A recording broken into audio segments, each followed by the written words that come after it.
마태복음 16장 1절부터 12절까지 말씀 우리 함께 읽도록 하겠습니다.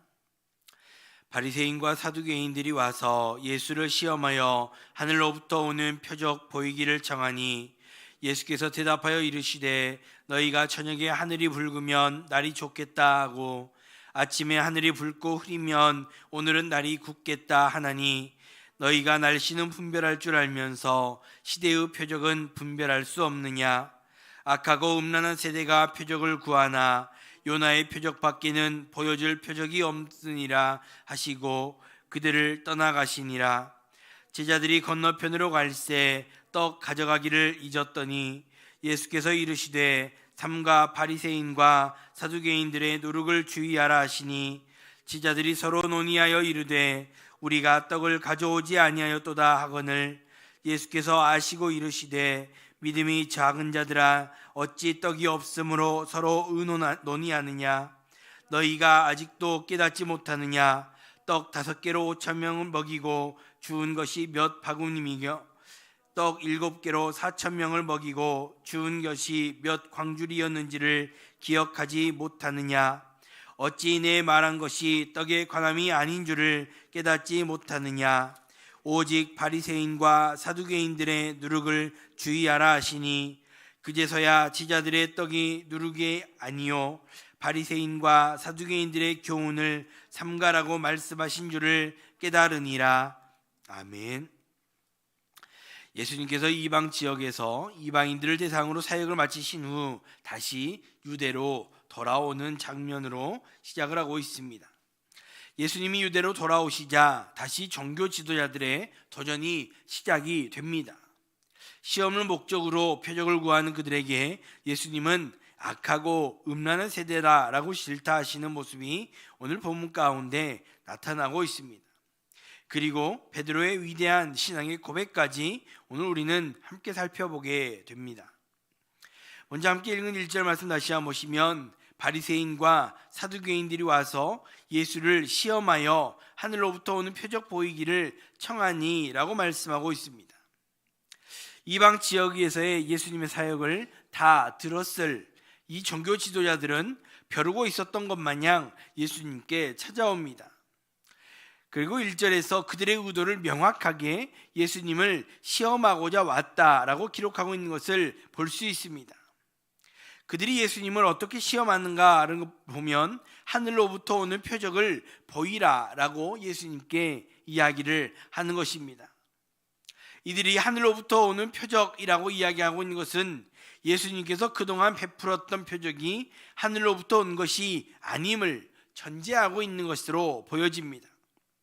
이들은 예수님을 메시아로 인정하지 않았고 또 메시아로 인정하고 싶지도 않았기 때문에 예수님이 하늘로부터 왔다라는 것을 인정할 수 없었습니다. 그렇기 때문에 예수님을 시험하고자 하는 의도로 하늘로부터 오는 표적을 구하고 있는 것입니다. 그리고 그들의 의도를 정확하게 알고 계셨던 예수님은 날씨를 이야기하시면서 그들의 믿음 없음을 드러내고 계십니다. 예수님이 지금 예로 들어 말씀하시는 것은 당시 통념상 당연한 것들이었습니다. 우리도 그러한 것들이 있지 않습니까? 새벽 안개가 짙으면 날씨가 맑을 것을 예상할 수 있는 것처럼 당시에도 저녁에 하늘을 보면서 날씨를 예측할 수 있었던 것입니다. 예수님은 지금 당연한 조건을 통해 날씨를 분별할 수 있는 것처럼 시대의 표적을 분별할 수 있어야 하는 종교 지도자들이 그렇지 못함을 질타하고 계시는 것입니다. 저녁 하늘을 보면서 날씨를 예측할 수 있다는 일반적인 지혜는 있지만 시대적 표적을 분별할 수 있는 영적인 지혜는 없었던 것입니다. 바꿔 말하면 지금 자신들의 눈앞에 있는 이가 하늘로부터 온 메시아이시고 하늘나라가 임하였음에도 이것을 분별하지 못한 채 여전히 하늘로부터 오는 표적을 구하는 어리석은 자들이다라는 것입니다. 그래서 예수님은 그러한 종교 지도자를 향해 악하고 음란한 세대다라고 꾸짖고 계시는 것입니다. 그들이 악하고 음란할 수밖에 없는 이유는 믿음으로 예수님을 바라보는 것이 아니라 그저 현상과 표적, 그 자체만을 좇고 있기에 예수님은 명확하게 거부하고 계시는 것입니다. 그래서 예수님은 악하고 음란한 세대에게 보여줄 표적은 요나의 표적밖에 없다라고 말씀하고 있는 것입니다. 여기서 요나의 표적은 요나가 니느웨의 표적이 되었던 것과 같이 예수님이 이 세대의 표적이 되신다라는 것을 의미하는 것이라 할 수 있습니다. 그래서 요나의 메시지가 니느웨의 구원과 심판에 관한 것이었기에 예수님의 인격과 사역을 통해 선포되는 말씀 역시 이 세대를 향한 구원과 심판의 메시지임을 말씀하시는 것입니다. 그러나 그들은 이것을 알 수가 없었던 것이지요. 눈앞에 메시아를 두고도 알지 못하는 그들의 아둔함은 우리에게 큰 울림을 주고 있습니다. 그들의 메시아를 눈앞에 두고도 깨닫지 못했던 가장 큰 이유는 그들이 깨어있지 못했기 때문입니다. 그렇기 때문에 하늘로부터 오신 예수님을 알지도 못한 채 그저 하늘로부터 오는 표적을 구하고만 있었던 것이지요. 깨어있지 않으면 보고 있어도 볼 수 없음을 우리는 기억해야 합니다.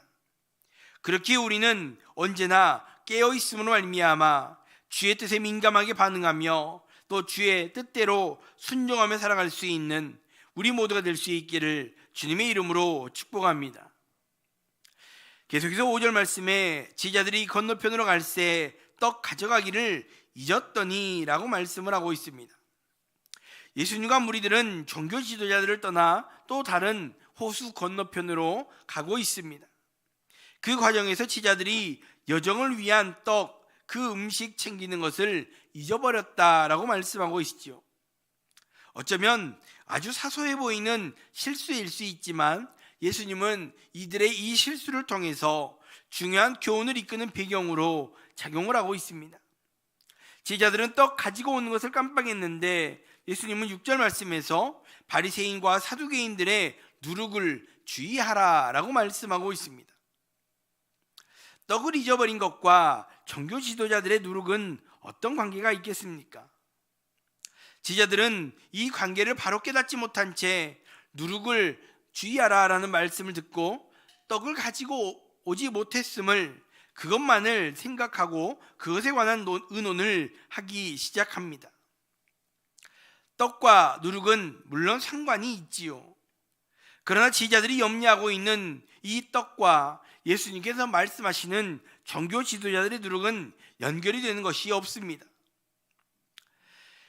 종교 지도자들의 누룩을 걱정하지 않고 그저 떡이 없음을 염려하는 제자들에게 예수님은 믿음 없는 자들이라고 꾸짖고 있음을 우리는 기억해야 합니다. 다시 말해 예수님의 말씀을 깨닫지 못하고 있음을 책망하고 있다라는 것입니다. 제자들이 주목하고 있는 것은 그저 떡이 없다, 떡을 챙기지 못했다라는 그 현상에 주목하고 있는 것, 이것을 책망받고 있는 것입니다. 예수님은 그들에게 최근 2차례 경험했던 오병이어와 칠병이어의 기적을 그들에게 상기시키면서 그들이 깨달아야 하는 것이 무엇인가, 그들의 무지를 깨우쳐 주고 있습니다. 예수님께서 말씀하신 바리새인과 사두개인들의 누룩은 그들의 교훈, 그들의 가르침, 그들의 생활 방식을 가리키고 있습니다. 지금 이들이 염려하는 떡 자체는 현실을 타개하는데 반드시 필요한 것이었습니다. 그러나 그것에 집착하게 되면, 그 먹을 떡에만 집착하게 되면 내면의 두려움과 염려가 부풀어 오르게 되는 것이지요. 종교 지도자들이 요구하는 것은 그 내면의 어떠함이 아니라 현실의 떡, 그 눈에 보이는 표정만을 구한 채 그저 두려움이 부풀어가는 그것을 가르치는 자들이었습니다. 많은 떡을 확보하는 일이나 그 표적에만 관심을 두었기에 종교 지도자들의 누룩, 그들의 그 가르침을 주의하라는 것입니다. 그들의 가르침을 따라가게 된다면 눈에 보이는 것들에만 집중하기에 세상의 염려와 근심에 부풀어 오를 수밖에 없었던 것이지요. 그래서 예수님은 그들의 가르침, 세상 것에 집중하는 그 가르침, 그 누룩을 주의하라 라고 말씀하셨던 것이고, 그제서야 제자들은 예수님의 가르침을 깨닫게 되는 것입니다. 만약 제자들이 예수님의 가르침에 집중했다라고 한다면 두 번의 기적 속에서 떡에 대한 염려는 버릴 수 있었을 것입니다. 오병이어와 칠병이어의 기적을 거치면서 예수님께서 공급하시는 그 공급하심을 바라볼 때 세상의 염려를 버릴 수 있었을 것이라는 말입니다. 그러나 그러지 못했기 때문에 종교 지도자들의 누룩과 같은 그 세상 염려에 붙잡힐 수밖에 없었던 것입니다. 이는 우리가 어떤 것에 더 집중해야 하는가를 잘 보여주는 것입니다. 우리도 이 땅을 살아가고 있기에, 또 육신으로 이 땅에 살아가고 있기에 세상의 염려와 근심에 사로잡힐 수 있습니다. 그러나 더 크고 더 능력이 많으신 주님을 의지할 때 세상의 누룩, 세상의 염려는 아무것도 아닌 것이 됩니다. 그렇기에 오늘 이 주님의 말씀을 기억함으로 말미암아 세상의 염려를 내려놓고 주님의 공급하심을 맛보며 살아갈 수 있는 우리 모두가 될 수 있기를 주님의 이름으로 축복합니다. 계속해서 14절 말씀 보시면, 이르되 더러는 세례 요한, 더러는 엘리야, 어떤 이는 예레미야나 선지자 중에 하나라 하나이다 라고 말씀하고 있습니다. 13절부터 20절 사이에 기록된 말씀은 우리가 잘 알고 있듯이 베드로의 신앙 고백이라 할 수 있습니다. 예수님은 제자들에게 사람들이 나를 누구라 하느냐라고 물었을 때 제자들은 더러는 세례 요한, 더러는 엘리야, 예레미야 선지자라고도 합니다라고 대답을 하지요. 이 대답들은 당시 대부분의 대중들, 그들의 생각을 이야기하는 것입니다. 바꿔 말하면 서기관들의 누룩, 바리새인들의 누룩을, 가르침을 따라 살아가는 사람들의 보편적인 생각이었다라는 말입니다. 그때 예수님은 제자들을 향해 다시 한번 너희는 나를 누구라 하느냐라고 물으셨고, 베드로는 주는 그리스도시요 살아계신 하나님의 아들이십니다 라고 대답을 하지요. 그리고 예수님은 그 대답 가운데 그에게 복이 있다 말씀하시고, 베드로의 그 반석 위에 믿음의 고백 위에 교회를 세울 것이다 라는 것을 말씀하십니다.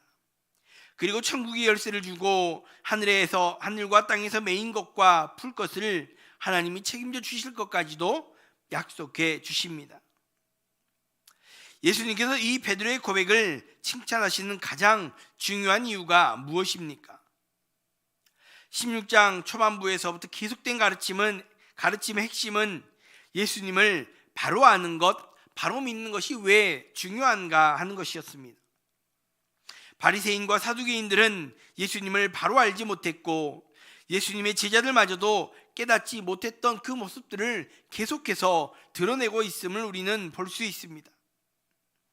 그런데 그러한 중에 베드로가 예수님을 하나님의 아들로서 바로 고백하였기에 예수님은 그에게 많은 것들을 약속해 주고 계시는 것입니다.